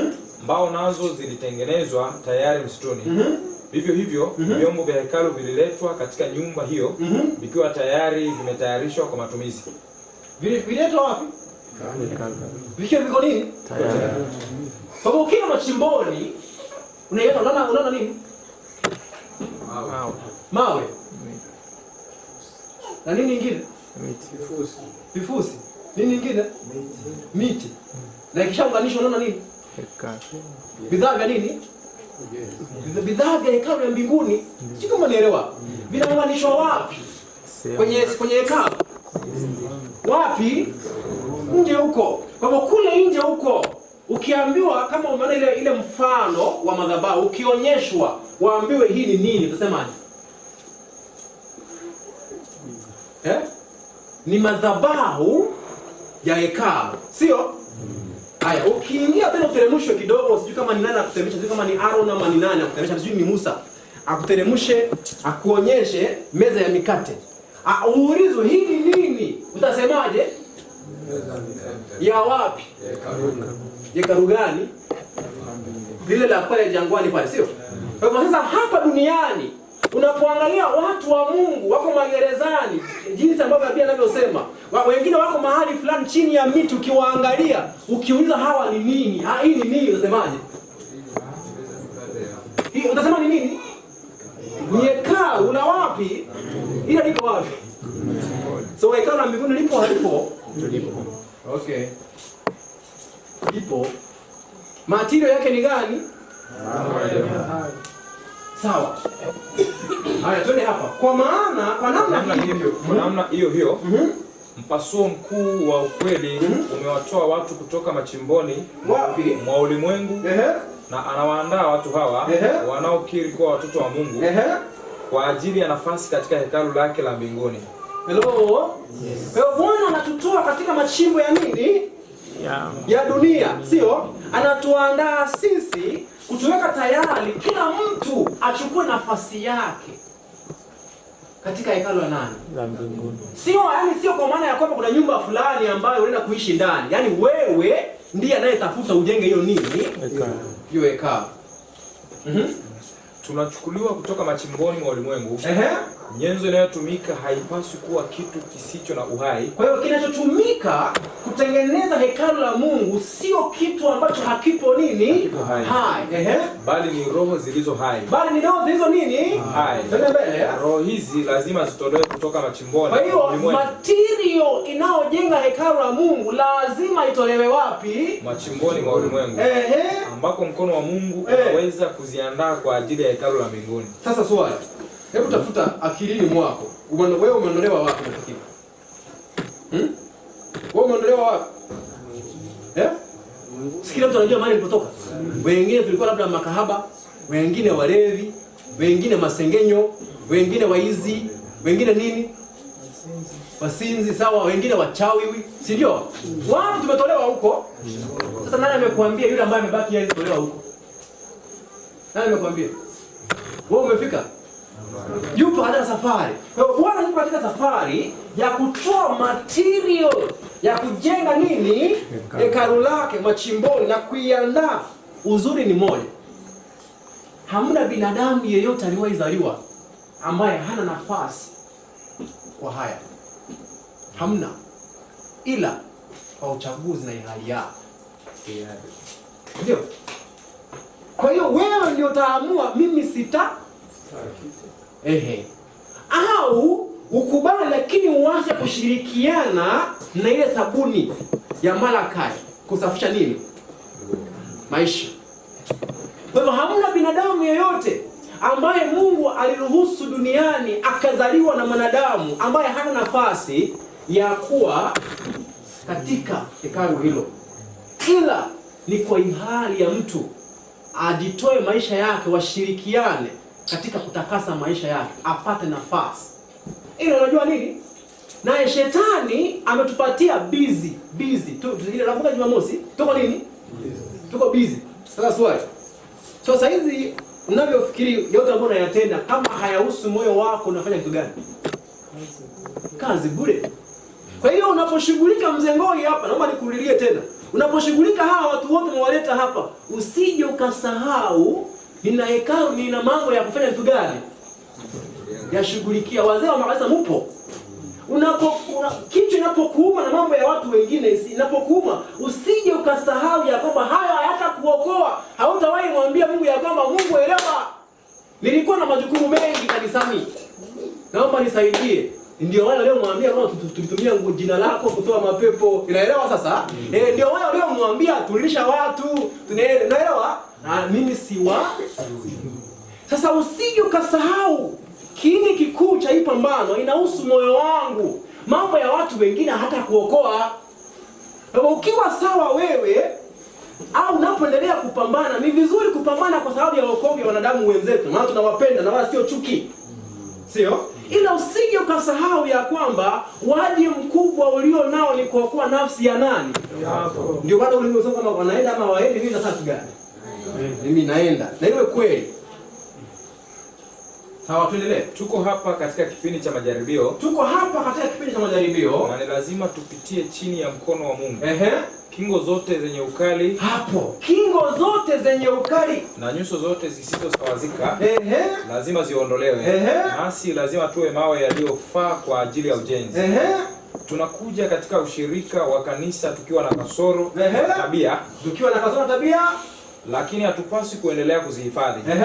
Ni lazima tuandaliwe na kusawazishwa kwa ajili ya ujenzi. Naam. Lazima tuwe watendakazi pamoja na Mungu. Kwa maana sisi ni shamba la Mungu. Sisi ni jengo la Mungu. Naomba umalizie hapo. Nashukuru, naomba ukae. Sasa wito wangu ninapomalizia hapa, muda umeisha.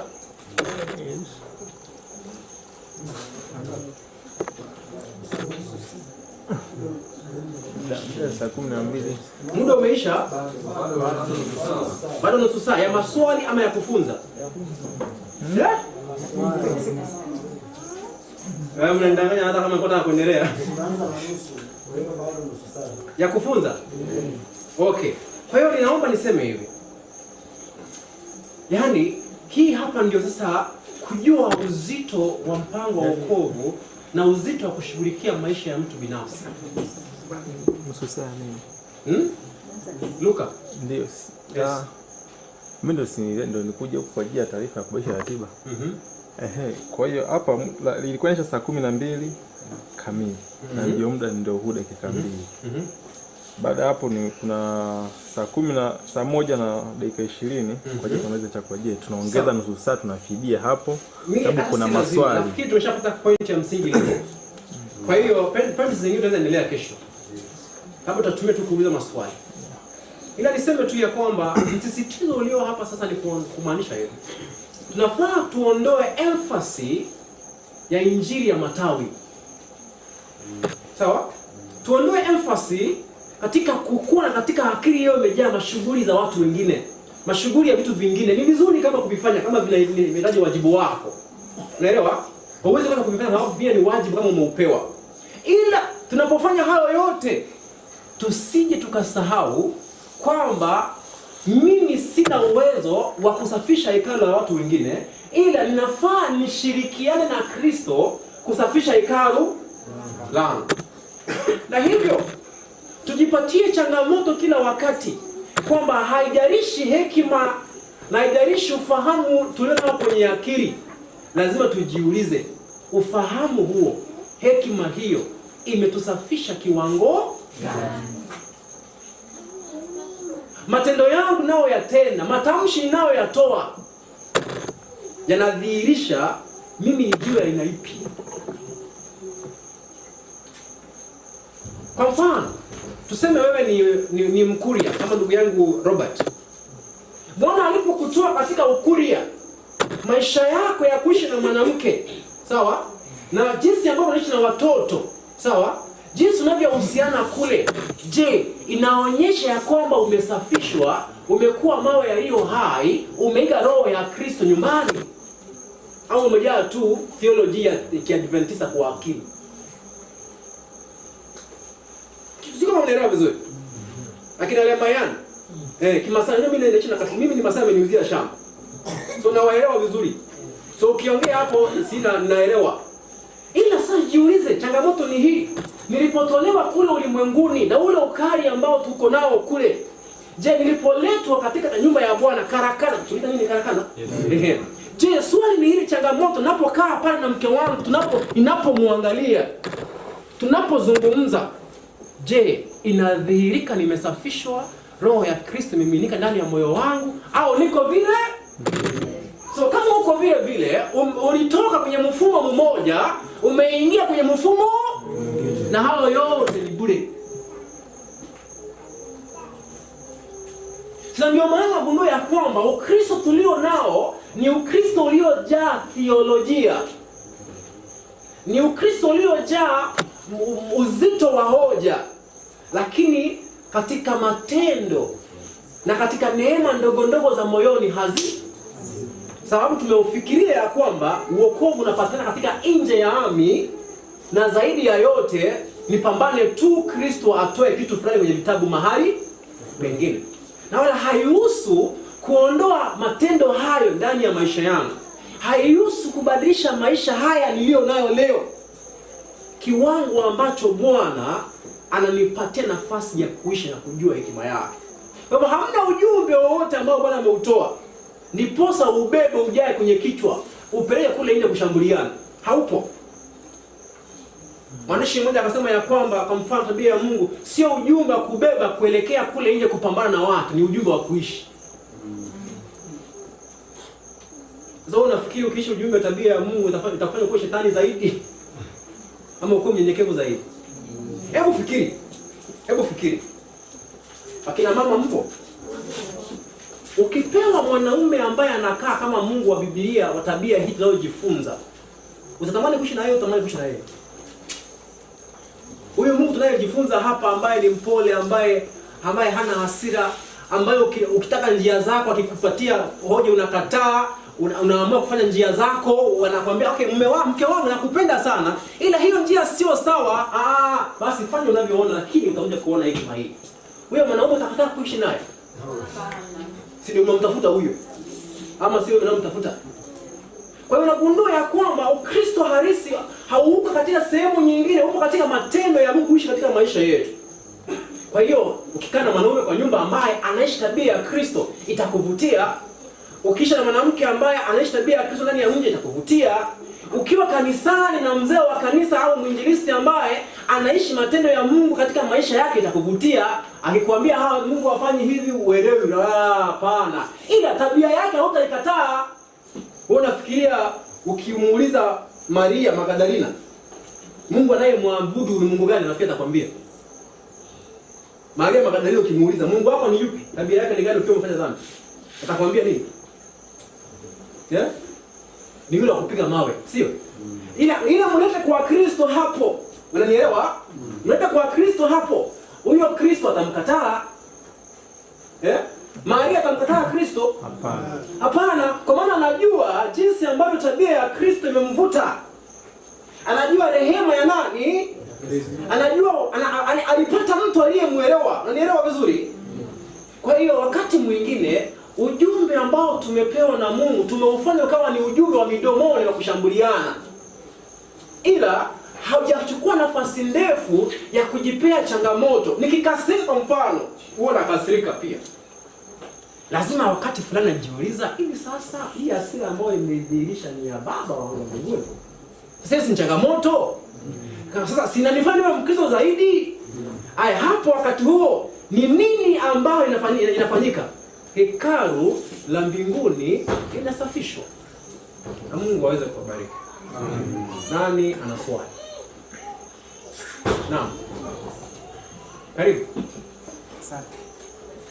Bwana ni mwema kwa Wakati wote. Bwana ni mwema.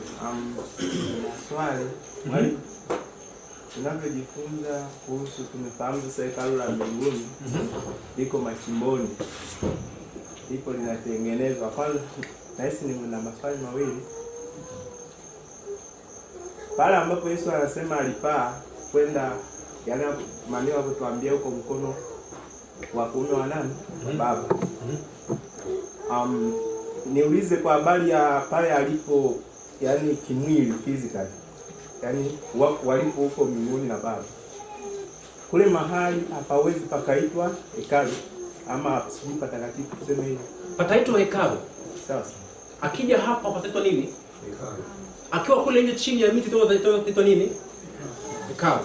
Ila haitaitwa hekalu la mbinguni. Haitwa hekalu la mbinguni. Yes. Sawa. Swali la pili, tunavyoendelea kujifunza nagundua kwamba hekalu la Mungu ama la mbinguni bado liko kwenye ujenzi. Niko sahihi? Okay. Yaani hiyo ni wao wasahihishe. Hapo sahihi? Ndio. Haya, basi tuendelee. Sawa. Mwisho wa ujenzi huu tunaweza kusema ni pale Yesu anapokuja kutuchukua. Naam. Okay. Sasa nikawa na swali ninavyosoma kwenye Biblia katika Ufunuo 21:22. Naomba nisome kwa habari ya mtu wa mwana ama ule mji mtakatifu. Anasema, nami sikuona hekalu ndani yake. Kwa maana Bwana Mungu Mwenyezi na mwana kondoo ndio hekalu lake. Okay. Nikawa na swali, ikiwa sisi tunajengwa, ikiwa sisi ndio hekalu linalojengwa na tunali takamilishwa, Yesu anapotuchukua hapo, baadhi wao wanaoingia kwenye ule mji ni sisi wenyewe. Lakini Yohana ana ripoti kwamba akuona nini? Hekalu. Sasa kidogo napata changamoto. Sasa ni tutafute aramani wakati unaozungumziwa matukio, matamshi hayo yanazungumzia mbingu kule, yazungumzia huko. Huko. Anaposema kwamba sikuona hekalu huko, anazungumzia hapa, anazungumzia huko. Kwa maana ningependa tuangalie muktadha. Kwa maana wakati ambapo watakatifu wametoka mbinguni wamekuja hapo mara ya pili, kule kuna hekalu? Hamna. Ndio, na limeshashuka. Hamna hekalu huko. Washateremka huku. Kwa hivyo nukuita kuwa sahihi. Na kwenye ile Yerusalemu pia kuna hekalu. Yesu ndio hekalu. Kwa hiyo hashafuta cha kifupi, mimi ningependa niangalie muktadha. Nichukue muktadha niangalie. Kwanza, ikiwa mji Yerusalemu umeteremka, sio? Kwa hiyo Kristo pamoja na watakatifu ambao ndio Yerusalemu ameteremka. Kwa hivyo Bwana ameteremka na nini? Na hekalu lake. Kwa hiyo mbinguni utasemeje? Hakuna hekalu. Yes. Lakini sasa kama lile jengo lile la kasumba lile lilikuwepo mara fulani, liliwahi kuwepo lile, sawa? Kwa hiyo sasa walipoenda kule alilibomoa, alifanyaje? Alilibomoa. Yaani kama lile la Musa tunataka linakuwa kule. Sasa ameteremka hapa, hatulioni likiteremka kama lile. So lilienda wapi? Si kama nielewa. Alikuwepo basi. Ama kama lilikuwepo liliharibu. Kama Mungu ni mwaribu, pia huwa anaharibu vitu. Sawa, naomba tuachie hilo hapo. Mtu mwingine? Mtu mwingine? Tumeridhishwa nafikiri. Basi Bwana wabariki mahali ambapo hayajakuwa yamenyooka, Bwana atayanyoosha. Amen. Tuweze kuomba.